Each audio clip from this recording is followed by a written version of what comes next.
जय हिंद दोस्तों, एक बार फिर से स्वागत है आप सभी का आपके अपने YouTube चैनल जीके क्यूज पर। और आज की क्लास रेलवे आरपीएफ भर्ती 2024 के एग्जाम की जो भी स्टूडेंट तैयारी कर रहे हैं उन सभी के लिए जीके जीएस के मोस्ट इंपॉर्टेंट क्वेश्चन टोटल 50 होने वाले हैं। और देखो, अगर आपने कांस्टेबल या सब इंस्पेक्टर किसी भी पोस्ट के लिए अप्लाई किया है तो ये क्लास मेरे उन सभी भाई बहनों के लिए इंपॉर्टेंट साबित होगी। और देखो, एक बार हम नज़र करेंगे, ये वो मेरे सभी दोस्त हैं, मेरे भाई बहन हैं जो मुझे प्रॉपर कमेंट करते हैं। जैसे कि यहाँ पे आप दिलीप मिश्रा को देख रहे हैं, ऑप्शन सी बता रहे हैं, किसी का आंसर बता रहे हैं। और ये विवेक भैया कह रहे हैं जय भीम, तो भैया जय भीम जय भारत। और यहाँ पे देखो साजन सिंह कह रहे हैं पीडीएफ चाहिए। पीडीएफ के लिए मैंने आपको बोला है कमेंट बॉक्स में आप टाइप कर देंगे जैसे इन्होंने करा है, और मैंने इन्हें रिप्लाई में टेलीग्राम का लिंक शेयर किया होगा। आपने टेलीग्राम ग्रुप ज्वाइन भी कर लिया होगा और वहाँ से आपको पीडीएफ मिल भी गई होंगी। और जो भी पीडीएफ आएंगी वो सारी आपको टेलीग्राम ग्रुप पर कंटिन्यू मिलती रहेंगी। तो चलते हैं अपने पहले प्रश्न की तरफ और देखते हैं आज हमारे लिए पहला प्रश्न क्या है। देखो, यहाँ पे बोला गया है, ये आपके करंट अफेयर का क्वेश्चन है। और यहाँ पे देखो कितना सही क्वेश्चन है। अभी हाल की बात है कि यूपी के हाथरस में जिस भोले बाबा के सत्संग में भगदड़ मची, उनका असली नाम क्या है। अगर आप उत्तर प्रदेश पुलिस की भी तैयारी कर रहे हैं ना, तो भी ये प्रश्न आपके लिए मोस्ट इंपॉर्टेंट है। अब आप यहाँ पे बताएंगे जिस भोले बाबा के सत्संग में भगदड़ मची थी उनका असली नाम क्या था। इसमें लगभग 120 से 130 लोग की मौत भी हुई है। 120 से 130 के लगभग लोगों की मौत भी हुई है। और यहाँ पे देखो, इसमें जो सही जवाब है वो हो जाएगा सूरजपाल, जो कि ऑप्शन बी में दिया गया है। तो ऑप्शन बी यहाँ से आपका सही जवाब हो जाएगा। और चलते हैं दोस्तों अपने अगले प्रश्न की तरफ और देखते हैं हमारा अगला क्या है। देखो, यहाँ पे बोला गया है, सर्वोच्च न्यायालय किसके चुनाव के विवाद पर निर्णय देता है। सर्वोच्च न्यायालय किसके चुनाव के विवाद पर निर्णय देता है। ये एसआई के पेपर में पूछा भी गया है। तो आप यहाँ पे क्या बताएंगे, राष्ट्रपति और उपराष्ट्रपति। तो मतलब ऑप्शन ए और बी दोनों, मतलब कि यहाँ पे सी सही जवाब हो जाएगा। तो यहाँ पे याद रखना, राष्ट्रपति और उपराष्ट्रपति के चुनाव के विवाद पर निर्णय देता है सर्वोच्च न्यायालय। तो चलते हैं अपने अगले प्रश्न की तरफ। देखो, यहाँ पे बोला गया है कि भारत के मुख्य चुनाव आयुक्त नियुक्त कौन करता है। भारत के मुख्य चुनाव आयुक्त की नियुक्ति कौन करता है। तो कौन नियुक्त करता है, आप यहाँ पे क्या बताएंगे। तो याद रखना, ये हमारे राष्ट्रपति जी करते हैं, जो कि ऑप्शन ए में दिए गए हैं। तो ऑप्शन ए यहाँ से हमारा सही जवाब हो जाएगा।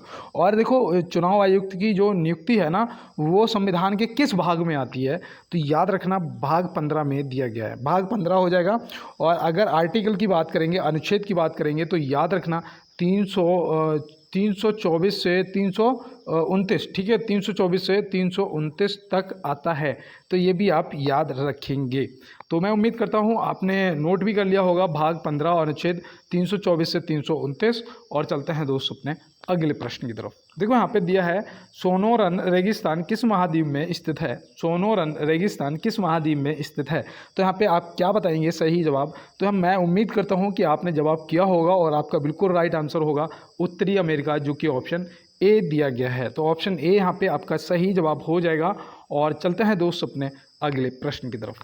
देखो, यहाँ पे दिया गया है, आईसीसी T20 अंतर्राष्ट्रीय ऑलराउंडर रैंकिंग में शीर्ष पर पहुंचने वाले पहले भारतीय क्रिकेटर कौन बने हैं। ये देखो आपका हाल का ही क्वेश्चन है, मतलब 1-2 दिन पहले का क्वेश्चन है।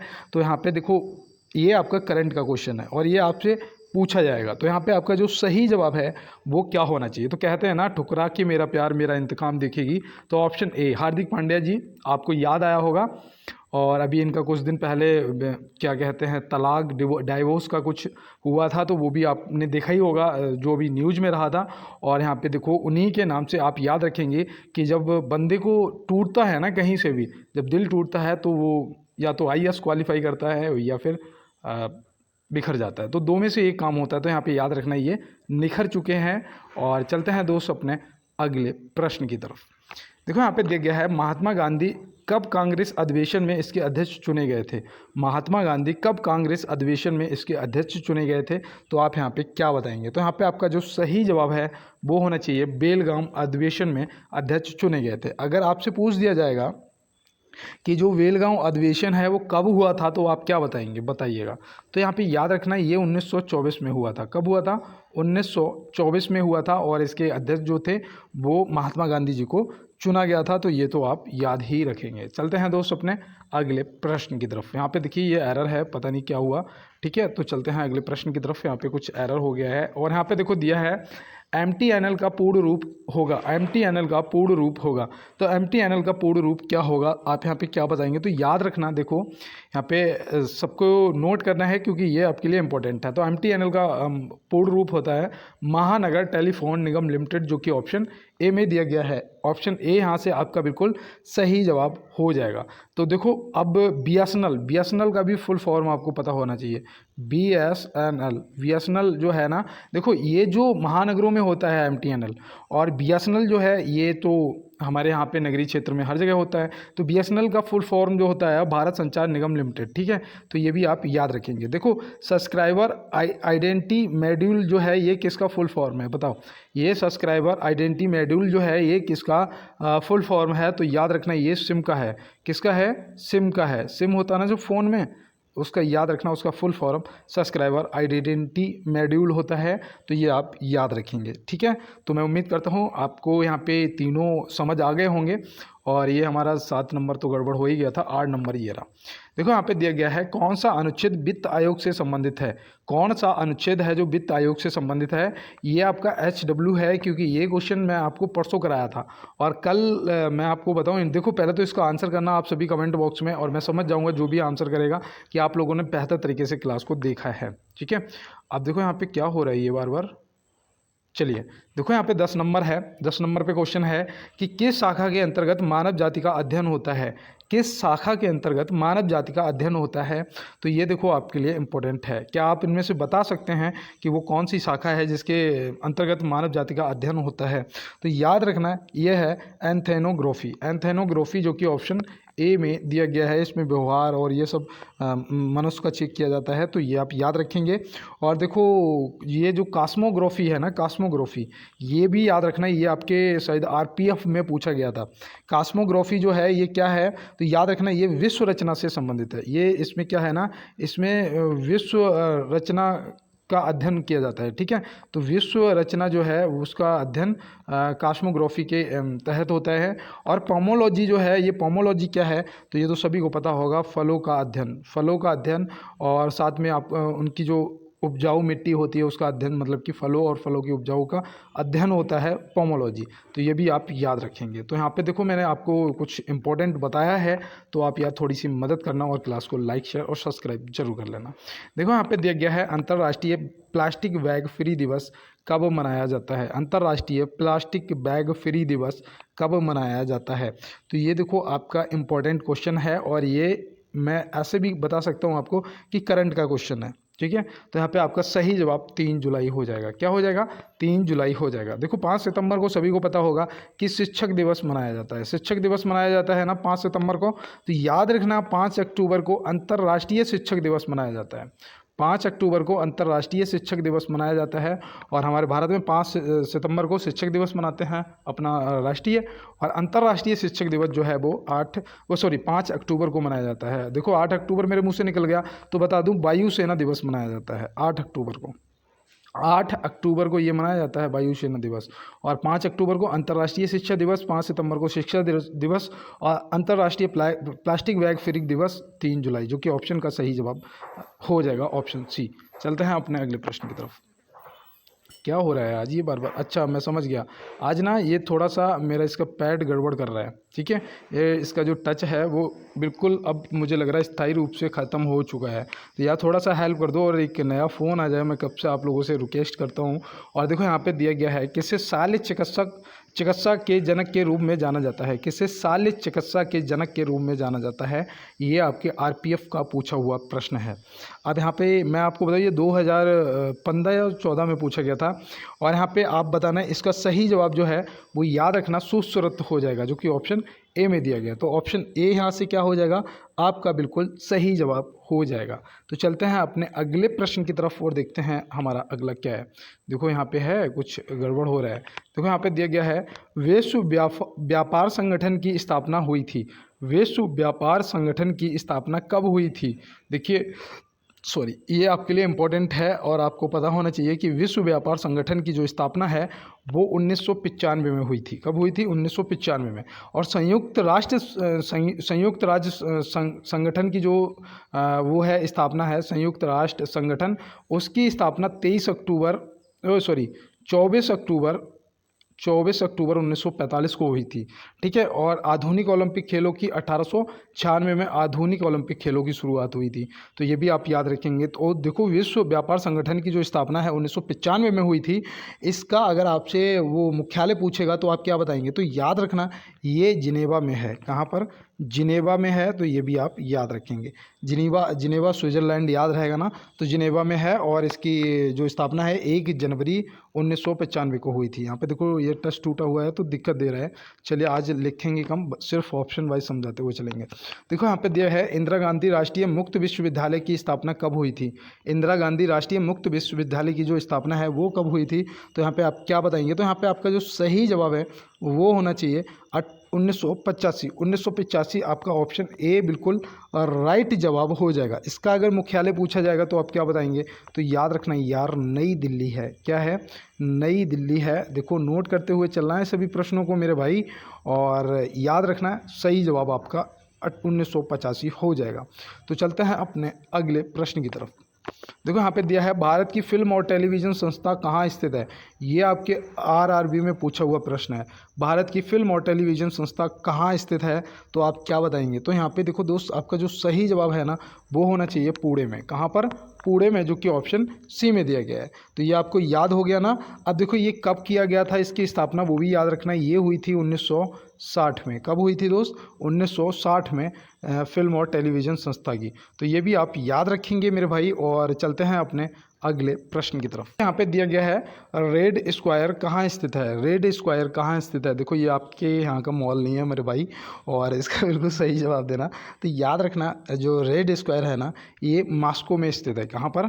मॉस्को में। मॉस्को कहाँ? मतलब कि रूस, याद रहेगा ना, और रूस। तो ये रूस में स्थित है, ये आप याद रखेंगे। और इसे पता है ये इम्पोर्टेंट क्यों है? क्योंकि इसे 1990 में यूनेस्को की विश्व धरोहर में शामिल हुआ है। तो ये भी आप याद रखेंगे। ठीक है, विश्व धरोहर में शामिल हुआ है, और ये रूस का ऐतिहासिक स्थान भी है। ठीक है, तो इसलिए हो सकता है कि आपसे रेड स्क्वायर पूछ लिया जाए। तो चलते हैं अपने अगले प्रश्न की तरफ और देखते हैं हमारा अगला क्या है। देखो, यहाँ पे 17 नंबर क्वेश्चन है, और मैं 17 पे 1 मिनट के लिए रुकता हूँ बस। और मैं यही कहूँगा, हो सकता है मेरी ज़बान पे माँ भगवती विराजमान हो, और जो भी मेरे दोस्त, मेरे भाई बहन मुझे सुन रहे हैं, इस बार सभी को 100% सिलेक्शन हो जाएगा। और आप भी अपने भाई को यार थोड़ा सा सपोर्ट कर दो। आप देख रहे हो आज क्लास किस तरीके से हो पा रही है, कल इसी वजह से क्लास नहीं हो पाई थी। यार थोड़ा सा सपोर्ट कर दो मेरे भाई, यार थोड़ा सा लाइक कर दो, शेयर कर दो, और ज़्यादा से ज़्यादा यार चैनल को सब्सक्राइब कर लो। और जितना सपोर्ट कर दोगे ना, या शेयर वगैरह कर दोगे, उतना जल्दी यार न्यू फ़ोन आ जाएगा। और न्यू फ़ोन आने का मतलब है आपको लाइव क्लास मिलना स्टार्ट। और पीडीएफ तो मैं वैसे भी आपको डेली देता हूँ। कमेंट बॉक्स में आपको क्या करना है, बस टाइप कर देना पीडीएफ। और अगर देख लेना क्लास में किसी ने कमेंट किया है और उसने टाइप कर रखा है, तो वहाँ पर मैंने एक टेलीग्राम लिंक को शेयर किया होगा ग्रुप को, उसको आप ज्वाइन कर लेना। उस पर क्लिक करोगे, वैसे जाके सीधा टेलीग्राम फ़ोन में होना चाहिए, खुल जाएगा, और आप ज्वाइन कर लेना। ठीक है, और ज्वाइन करने के बाद आराम से आपको रोज़ पीडीएफ भी मिलती रहेगी, बिल्कुल फ्री। तो अब चलते हैं अपने प्रश्न पे। और देखो, ये करंट का है कि किस राज्य में जीका वायरस का मामला सामने आने पर केंद्र सरकार ने एडवाइजरी जारी की है? ये अभी 2 या 3 दिन पहले की बात है। तो ये देखो, आपको पता होना चाहिए। और यहाँ पे जो सही जवाब है वो याद रखना, वो हो जाएगा महाराष्ट्र। महाराष्ट्र, ऑप्शन ए सही जवाब हो जाएगा। और दूसरा याद रखना है, जो कोरोना वायरस आया था कोविड-19, ये उसका लेटेस्ट है, अपडेट है। लेकिन जो कोरोना आया था उसका पहला मरीज केरल में मिला था। कहाँ मिला था? केरल में मिला था। तो ये याद रखना। और यहाँ पे महाराष्ट्र जीका वायरस पहला जो केस है सामने आया, तो ये आप याद रखेंगे। तो चलते हैं अपने अगले प्रश्न की तरफ। और मास्क ज़रूरी है, मास्क अब कहीं भी जाओ ज़रूरी लगा के जाओ, अपनी सेफ्टी के लिए सही यार। और देखो, यहाँ पे दिया है भारत का पहला ओपन रॉक संग्रहालय किस शहर में है? भारत का पहला ओपन रॉक संग्रहालय किस शहर में है? तो आप यहाँ पे क्या बताएंगे? यहाँ पे आपका जो सही जवाब है वो दोस्त होना चाहिए हैदराबाद में। क्या होगा? हैदराबाद में।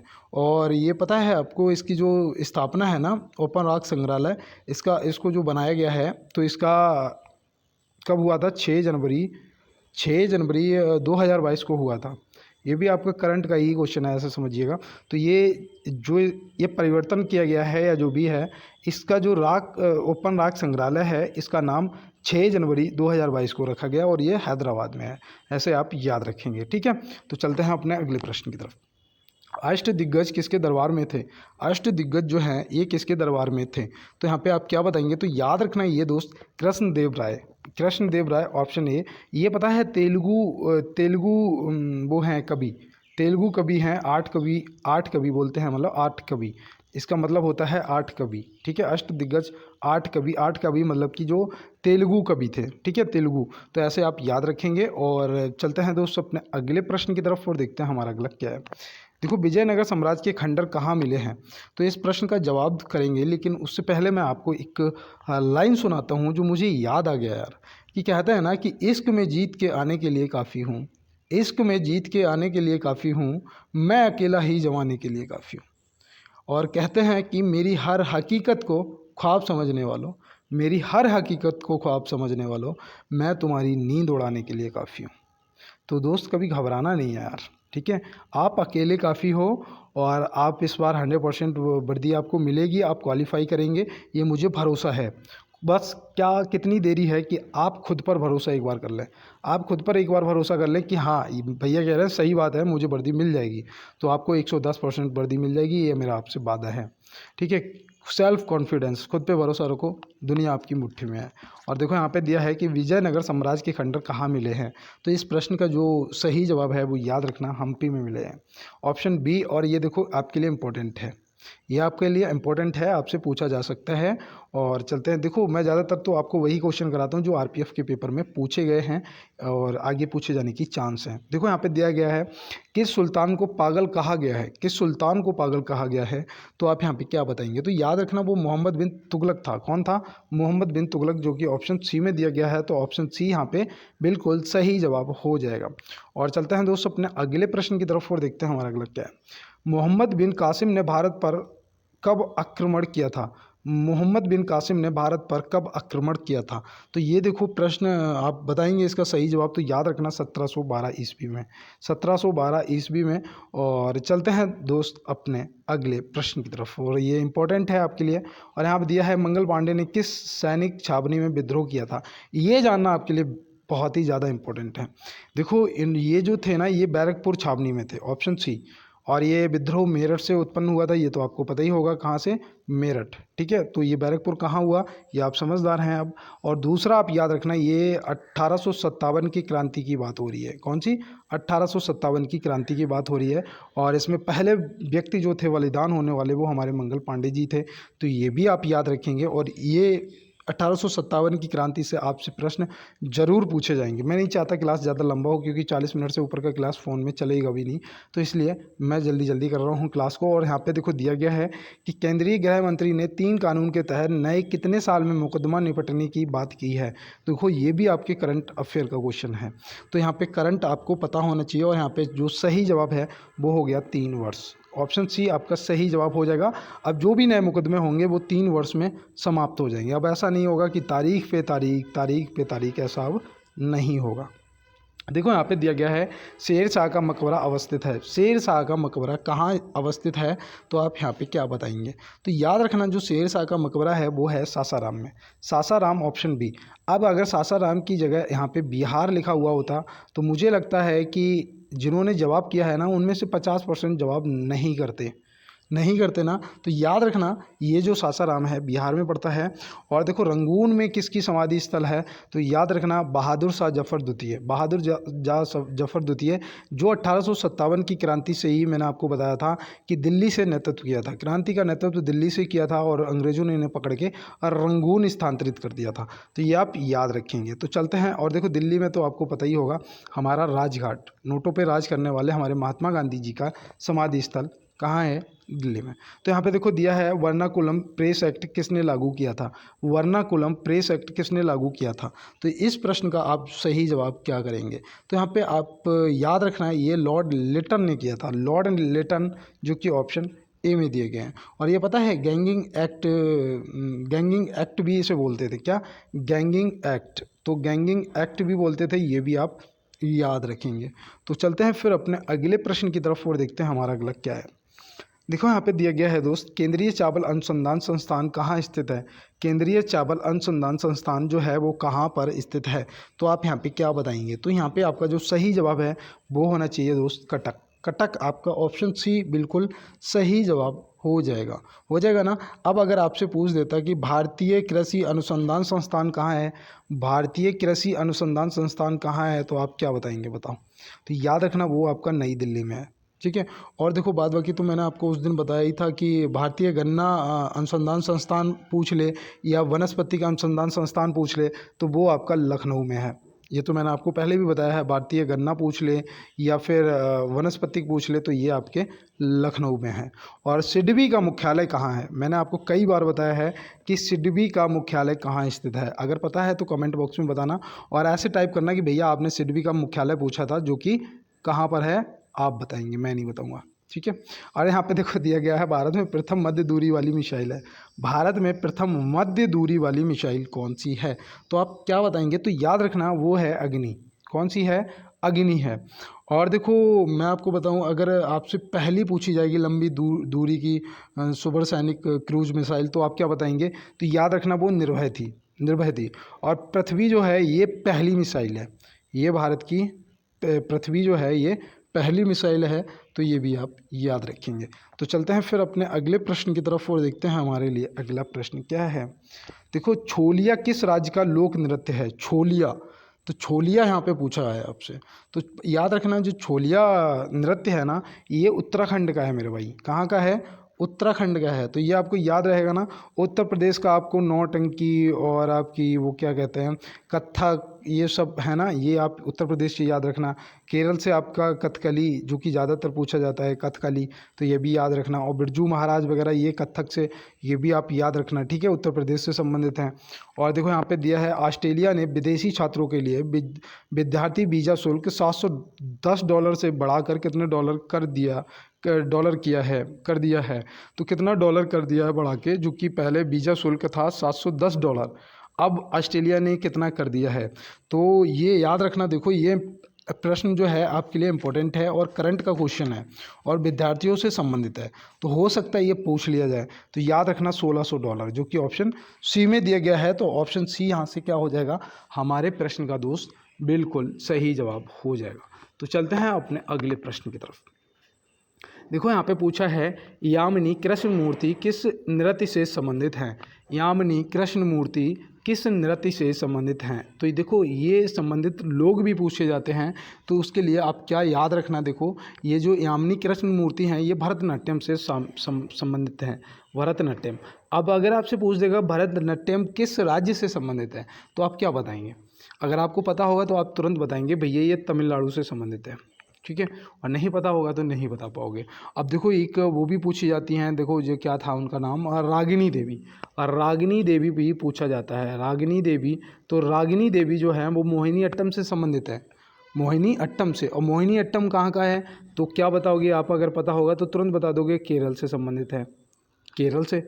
अब देखो कथक से आपको मैंने बिरजू महाराज वगैरह बताए थे, तो वो आप याद रखेंगे। और सितारा देवी, देखो सितारा देवी को भी याद रखना यार, सितारा देवी जो है ये भी नाम आप याद रखेंगे। ये कथक से संबंधित हैं, बिरजू महाराज, लक्षू महाराज, ये सभी लोग कथक से संबंधित हैं। और कथक जो है ये उत्तर प्रदेश से संबंधित है, ठीक है। तो ये आप याद रखेंगे, तो भूलोगे तो नहीं दोस्त। देखो इम्पोर्टेंट है। और मैंने आपको पीडीएफ के लिए भी बोला था। चलिए हम 32 क्वेश्चन पे एक बार रुकते हैं और कहते हैं कि यार देखो आपकी सपोर्ट का ज़रूरत है, आपको अब दिख रहा होगा खुद, तो आप यार एक बार लाइक वाला बटन तो दबाएंगे ही, लेकिन यार शेयर कर देना। शेयर कर दोगे ना तो उससे मुझे पता है कि बहुत जल्दी यार जो मैं चाहता हूँ यार फ़ोन आ जाए एक नया, और मैं लाइव क्लास और साथ में मैराथन और आपको प्रॉपर पीडीएफ बेहतर तरीके से क्लास के तुरंत बाद, ये सब यार तभी हो सकता है जब एक अच्छा फ़ोन होगा। तो यार थोड़ा सा यार शेयर कर दो क्लास को और चैनल को सब्सक्राइब कर लो यार, भाई का सपोर्ट कर दो और आपको बहुत यार एहसान रहेगा आप लोगों का मुझ पे।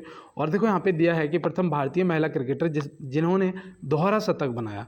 तो प्रथम भारतीय महिला क्रिकेटर जिन्होंने दोहरा शतक बनाया, तो आप यहाँ पे क्या बताएंगे। तो यहाँ पे दोस्त याद रखना है वो है मिथाली राज। मिथाली राज ऑप्शन बी आपका बिल्कुल सही जवाब हो जाएगा। तो ये आप याद रखेंगे दोस्त। और चलते हैं अपने अगले प्रश्न की तरफ। और देखो यहाँ पे दिया है राष्ट्रीय कैडेट कोर एनसीसी का स्थापना वर्ष क्या है। ये आपके लिए इंपॉर्टेंट है और ये आपके आरआरबी के पेपर में और आरपीएफ के पेपर में और लोको पायलट के पेपर में पूछा जा चुका है। तो आप यहाँ पे क्या बताएंगे। तो यहाँ पे दोस्त याद रखना जो एनसीसी है नेशनल राष्ट्रीय कैडेट कोर, इसका याद रखना इसकी स्थापना वर्ष 1948 है। 1948 जो कि यहाँ पे ऑप्शन ए में दिया गया है बिल्कुल सही जवाब हो जाएगा। और देखो यहाँ पे 1962 भी याद रखना, ये आईटीबीपी की स्थापना वर्ष है। आईटीबीपी इंडो तिब्बत पुलिस बल जो है आईटीबीपी, तो ये आप याद रखेंगे। आईटीबीपी की स्थापना वर्ष है 1965 में आपके बीएसएफ की स्थापना हुई थी। तो ये भी देखो याद रखना, हो सकता है आपसे पूछ लिया जाए। और सबसे पुराना जो भारत का अर्धसैनिक बल है वो है असम राइफल। क्या है? असम राइफल। असम राइफल जो है ये 1835 में स्थापित किया गया था। तो ये भी आप याद रखेंगे। तो चलते हैं दोस्तों अपने अगले प्रश्न की तरफ और देखते हैं हमारा अगला क्या है। देखो यहाँ पे बोला गया है पोलो खेल में खिलाड़ियों की एक टीम में संख्या होती है। पोलो खेल में खिलाड़ियों की एक टीम में संख्या होती है तो कितनी होती है दोस्त? यहाँ पे आपको खेलों में पता होना चाहिए। तो यहाँ पे याद रखना 4 होती है। कितनी होती है? 4 होती है। तो ये आप याद रखेंगे। और गोल्फ में देखो 1 भी होती है, 1 से 4 तक होती है। तो याद रखना यहाँ पे ऑप्शन 1 दे रखा है तो यहाँ भी याद रखना गोल्फ हो जाएगा। ठीक है, 1 से 4 तक होती है लेकिन 1 यहाँ पे दे रखा है तो याद रखना गोल्फ में एक तरफ 1 होता है। और देखो बेसबॉल में 9 होते हैं। बेसबॉल में 9 होते हैं तो ये भी आप याद रखेंगे। 5 एक टीम में कौन से खेल में होते हैं? 5 खिलाड़ी बताओ। मैंने उस दिन आपको बताया था ना बास्केटबॉल के खेल में एक टीम में 5 खिलाड़ी होते हैं, याद रहेगा ना। और देखो शतरंज के खेल में बताओ, शतरंज के खेल में 1 होता है एक तरफ, 1 इधर से पासा फेंकता है 1 उधर से। तो ये भी आप याद रखेंगे। और कबड्डी में कितने होते हैं? कबड्डी में देखो वैसे तो 7 होते हैं लेकिन 5 इनके एडवांस मतलब रिजर्व पार्टी में रहते हैं तो ये 7 आप याद रखना। ठीक है, कबड्डी में एक टीम में 7 होते हैं। तो यहाँ से और देखो बाद बाकी 11 आपके जो 11 खिलाड़ी हैं सबसे ज़्यादा 11 होते हैं। कौन कौन से खेल में होते हैं आप कमेंट बॉक्स में बताएंगे। 11 खिलाड़ी एक टीम में। तो चलते हैं दोस्तों अपने अगले प्रश्न की तरफ। उस दिन मैंने सारे 11 वाले आपको बताए थे। देखो यहाँ पे दिया है भारत का राष्ट्रीय पंचांग किस संवत पर आधारित है। भारत का राष्ट्रीय पंचांग किस संवत पर आधारित है? ऑप्शन सी यहाँ पे लगा हुआ। ये किसी का क्वेश्चन का आंसर मैंने बताया होगा पीडीएफ में, वही यहाँ पे लगा हुआ रह गया था। तो राष्ट्रीय पंचांग जो है ये किस संवत पर आधारित है? तो ये तो सिलेक्टेड क्वेश्चन है, कई बार पूछा गया है। शक संवत जिसका स्टार्टिंग कब 78 ईसा पूर्व हुआ था ना, 78 ईसा पूर्व। और कौन सा राजा था बताओ? राजा कनिष्क था क्या? बताइएगा मुझे, ये कमेंट बॉक्स में आप बताएंगे। और चलते हैं दोस्तों अपने अगले प्रश्न पे। किसने अगले 6 महीने के लिए यूरोपीय संघ परिषद की अध्यक्षता ग्रहण की है? किसने अगले 6 महीने के लिए यूरोपीय संघ परिषद की अध्यक्षता ग्रहण की है? तो आप यहाँ पे क्या बताएंगे? तो याद रखना ये आपका सही जवाब हंगरी हो जाएगा जो कि यहाँ पे ऑप्शन सी में दिया गया है। तो ये आप याद रखेंगे ना। तो चलते हैं फिर अपने अगले प्रश्न की तरफ और कहते हैं कि जब आंखों में अरमान लिया, मंजिल को अपना मान लिया, तो फिर आशा क्या और मुश्किल क्या यार, जब ठान लिया तो ठान लिया, है ना। तो बिल्कुल भी घबराना नहीं है और अच्छे से तैयारी करनी है और इस बार सिलेक्शन आपको ज़रूर मिलेगा। और देखो यहाँ पे कहते हैं कि भारत का राष्ट्रीय चिन्ह कहाँ से लिया गया है? राष्ट्रीय चिन्ह, तो भारत का राष्ट्रीय चिन्ह कहाँ से लिया गया है भैया? हमें याद नहीं आ रहा है तो यार याद रखना सारनाथ स्थित अशोक के सिंह स्तंभ से लिया गया है, क्योंकि यहाँ पे ऑप्शन ए आपका बिल्कुल सही जवाब हो जाएगा। तो चलते हैं दोस्त अपने अगले प्रश्न पे। और देखो यहाँ पे दिया गया है कि भारत में राष्ट्रीय आय की गणना का कार्य कौन करता है? कल व्यय का पूछा था, खर्चे का। यहाँ पे आज राष्ट्रीय आय का बताओ।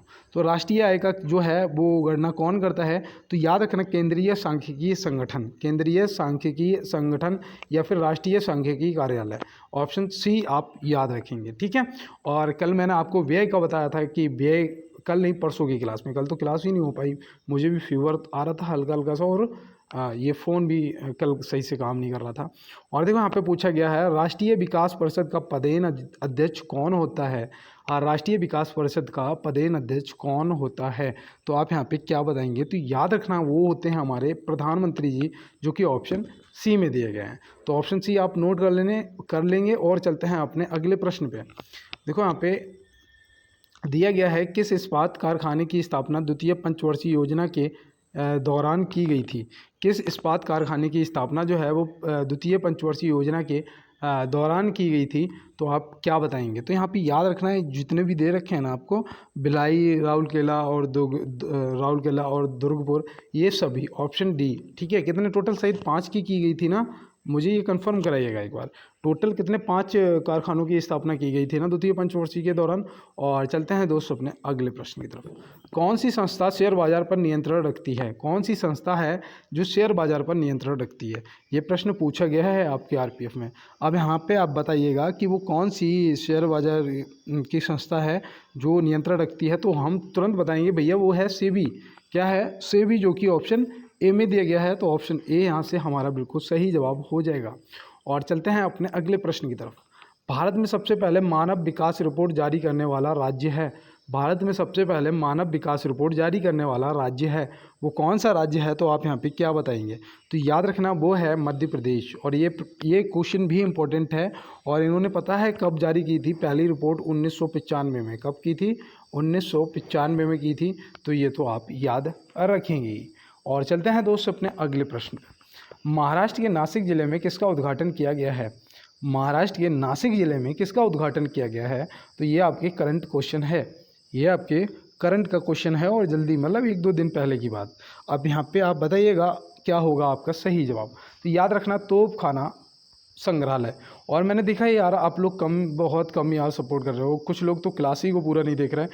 और कम से कम अगर मुझसे 100 लोग बोलेंगे ना भैया मुझे पीडीएफ चाहिए, मुझे पीडीएफ चाहिए, तो मैं पीडीएफ के लिए जब उन्हें लिंक शेयर करता हूँ तो उसमें से मात्र 5 बंदे ही ज्वाइन करते हैं टेलीग्राम को। ऐसा क्या दिक्कत है? क्या आपको अगर नहीं चाहिए यार तो क्यों परेशान होते हो? और चाहिए तो यार ज्वाइन कर लो यार, क्योंकि पहले की क्लास है और जो होंगी सभी की पीडीएफ आपको बिल्कुल फ्री मिल जाएगी। ठीक है, और इस प्रश्न को नोट कर लेना है। और चलते हैं अपने अगले प्रश्न की तरफ। कैंडला मात्रक है, कैंडला मात्रक किसका है ये आप बताइएगा, तब तक मैं आपको बताऊं। देखो दोस्त, कहते हैं कि कामयाबी ना टूटे हुए रिश्तों को भी वापस ले आती है। कामयाबी जो है ना वो टूटे हुए रिश्तों को भी वापस ले आती है। बस क्या है ना, अफसर बनो, फिर देखो आपके पास अफसर ही अफसर होंगे। अफसर बन जाओ, फिर आपके पास अफसर ही अफसर होंगे। और दूसरा ये है कि जो तेरा वक्त है ना यारी का नहीं है, जो तेरा वक्त है ना वो यारी का नहीं है, वो पता किसका है? तैयारी का है। तो मैं यही कहना चाहता था कि अब समय बर्बाद मत करो, समय अब यारी का नहीं तैयारी का है। और जो लोग रूठ गए हैं ना वो याद रखना कि कामयाबी जैसे ही मिलेगी ना वो सब इकट्ठे हो जाएंगे। मतलब आप मैग्नेट हो और वो सब आयरन हैं, फिर वो खींचे चले आएंगे यार। ये है कामयाबी और ये हो तुम। तो इसलिए ध्यान रखना है, तो घबराना नहीं है, बस पढ़ाई पे ध्यान दो। कैंडला जो है वो किसका मात्रक है? तो आप क्या बताएंगे? ज्योति तीव्रता का। ऑप्शन सी तुरंत लगाएंगे। ठीक है ना, चलते हैं अपने अगले प्रश्न की तरफ। और देखो यहाँ पे दिया है ब्राह्मी लिपि को किसने स्पष्ट किया था? ब्राह्मी लिपि को किसने स्पष्ट किया था? तो आप क्या बताएंगे? तो याद रखना यार वो जेम्स प्रिंसेप था। कौन था? जेम्स प्रिंसेप, जो कि ऑप्शन सी में दिया गया था। और इसने पता है कब पढ़ा था? आपको बता दूं मैं, इसने 1834 में पढ़ा था पहली बार। कब पढ़ा था? 1834 नहीं यार, एरर हो गया देखो, 1837। यही तो गलती हो जाती है कभी कभी। अब मुझे याद आ गया 1834 और जबकि था क्या 1837। ठीक है, तो 1837 में इसने पढ़ा था पहली बार जेम्स प्रिंसेप ने। तो चलते हैं दोस्त अपने अगले प्रश्न की तरफ। देखो, दूरदर्शन का दैनिक राष्ट्रीय कार्यक्रम किस वर्ष आरंभ किया गया था? दूरदर्शन का दैनिक राष्ट्रीय कार्यक्रम किस वर्ष आरंभ किया गया था? वैसे तो इसका आरंभ जो था वो 1965 में हुआ था और स्थापना जो थी वो 1959 में हुई थी। इसकी जो स्थापना है वो कब हुई थी? तो वो हुई थी 1959 में। पहला कार्यक्रम जो था 1965 में, लेकिन दैनिक राष्ट्रीय कार्यक्रम अगर पूछेगा तो 1972 आपको टिक करके आना है और आपका सही जवाब हो जाएगा। तो चलते हैं अपने अगले प्रश्न की तरफ और देखते हैं हमारा अगला क्या है। ओलंपिक ध्वज पहली बार किस वर्ष फहराया गया था? ओलंपिक ध्वज जो है वो पहली बार किस वर्ष फहराया गया था? पहले तो आपको पता होना चाहिए। ऐसे 5 वो होते ना छल्ले, ऐसे, है ना? तो ये 5 छल्लों का मतलब क्या होता है और पहली बार इसे कब फहराया गया था? तो आप यहाँ पे क्या बताएंगे? तो याद रखना 1920 में फहराया गया था। कब फहराया गया था? 1920 में। और भारत ने इसमें पहली बार जो पार्टिसिपेट है वो भी 1920 में की थी, भारत ने भी। ये भी आप याद रखना। और आधुनिक ओलंपिक खेलों की 1896 में शुरुआत हुई थी, ये भी आप याद रखना। ठीक है, और देखो इन 5 छल्लों का मतलब क्या है आप बताओ? 5 छल्लों का मतलब है 5 देश। कौन कौन से? अफ्रीका, अमेरिका और एशिया, यूरोप और ओशेनिया। ठीक है, तो अफ्रीका, देखो ये आपका रहा अफ्रीका, अमेरिका और ये अमेरिका के बाद आपका एशिया, यूरोप और ओशेनिया। तो इन 5 का मतलब ये है छल्लों का, ये आप याद रखना। 5 देशों के नाम, अफ्रीका, अमेरिका और एशिया पूरा और यूरोप पूरा और ओशेनिया। ठीक है, तो ये याद रखोगे। और 1920 में इसे पहली बार फहराया गया था। तो चलते हैं अपने अगले प्रश्न की तरफ। प्रधानमंत्री रोजगार योजना की शुरुआत कब हुई? प्रधानमंत्री रोजगार योजना की जो शुरुआत है वो कब हुई थी? तो याद रखना 1993 में हुई थी। ठीक है, 1993। क्या हो रहा है आज मुझसे गलती क्यों हो रही है, मेरे समझ में नहीं आ रहा है। तो ये आप याद रखें। शॉर्टकट में आपको लिखा हुआ मिलता है PMRY। कैसे लिखा होता है? PMROY। तो प्रधानमंत्री रोजगार योजना याद रहेगा ना, 1993। चलते हैं अपने अगले प्रश्न पे। कुट्रालम जलप्रपात कहाँ स्थित है? कुट्रालम जलप्रपात कहाँ स्थित है? तो आप इसका जवाब क्या बताएंगे? तो ये देखो आपके लिए इम्पोर्टेंट है, ये इम्पोर्टेंट है, आपको पता होना चाहिए। तमिलनाडु में है। कहाँ पर है? तमिलनाडु में है। और देखो मैं आपको बताऊं, इसका ज़िला पूछेगा, ज़िला भी याद रखना। ज़िला जो है वो है तेनकासी ज़िला। क्या है? तेनकासी ज़िला। तेव नहीं, तेन है। ठीक है, ये ना बना है। तेनकासी ज़िला यहाँ पे पड़ता है तमिलनाडु में, ये कुट्रालम जलप्रपात। और देखो कर्नाटक में कौन सा है? कर्नाटक में तो आपको पता ही है यार सभी को, जोग है। जोग जलप्रपात है ना, कहाँ पर है? कर्नाटक में है। और देखो उत्तराखंड में मैं आपको बताऊं जो एक आपके लिए इम्पोर्टेंट है, केम्प्टी। कौन सा? केम्पटी। केम्पटी, केम्पटी। ठीक है, ये टा बना है, केम्पटी। तो ये आप याद रखेंगे, केम्पटी जो है वो उत्तराखंड में है। तो चलते हैं फिर अपने अगले प्रश्न की तरफ। किसे विश्व कवि के रूप में जाना जाता है? तो वो हैं हमारे रविंद्रनाथ टैगोर जी। किसे जाना जाता है? रविंद्रनाथ टैगोर जी को। और लौह पुरुष के नाम से, लौह पुरुष के नाम से तो सरदार वल्लभ भाई पटेल जी को। इन्हें सरदार की जो उपाधि है ये कहाँ मिली थी? तो ये बारदोली में किसने दी थी? दी तो महात्मा गांधी जी ने थी। और बारदोली की महिलाओं ने इन्हें सरदार कह के संबोधित किया था। इतना बस याद रखना है। और मैं यही कहूँगा कि जब आंखों में अरमान लिया, मंजिल को अपना मान लिया, फिर आशा क्या मुश्किल क्या, ठान लिया तो ठान लिया। ठीक है ना? तो चलते हैं दोस्त, अब मिलते हैं नेक्स्ट क्लास में नेक्स्ट प्रश्नों के साथ में। और थोड़ा सा यार मैं यही कहूँगा लास्ट टाइम कि लाइक कर देना, अभी तक जिन्होंने ना किया हो शेयर कर देना, और क्लास को दोस्तों के साथ में, और ज़्यादा से ज़्यादा चैनल को सब्सक्राइब कर लेना, बेल आइकन को दबा देना, और थोड़ा सा यार सपोर्ट ज़रूर करना है। ठीक है, तो मिलते हैं नेक्स्ट क्लास में नेक्स्ट प्रश्नों के साथ में। तब तक के लिए मेरे सभी हीरो को मेरा दिल से जय हिंद।